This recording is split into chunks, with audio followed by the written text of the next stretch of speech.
অল্প দিনের মধ্যে ট্রেনিং করতে পারবে। আমি নিচে এটা 1.5 দিনের মধ্যে চালানো শিখেছি, তারা আরো দ্রুত এটা চালানো শিখবে এবং এটি পাশাপাশি এটি ড্রোনের মধ্যে এক স্থান থেকে উঠবে এবং একটি সার্টেন হাইটে গিয়ে প্লেনে রূপান্তর হবে।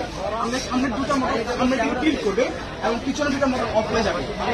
আচ্ছা, এটা প্লেনের মধ্যে হয়ে যাবে। একটা প্লেন কিন্তু একটা ড্রোনের থেকে বেশি পেলোড নিতে পারে। একটা ড্রোন যদি 1 কেজি হয় সে 500 গ্রামের মতো ওজন নিতে পারবে, কিন্তু একটা প্লেন 1 কেজি হলে সে 1 কেজি উঠতেও ওজন নিতে সক্ষম।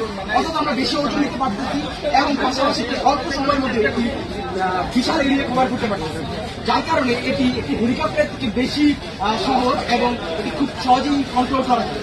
পাশাপাশি এটির যে ফিউল অথবা আমরা যে ব্যাটারি ইউজ করি সেটা খুবই এফিসিয়েন্ট।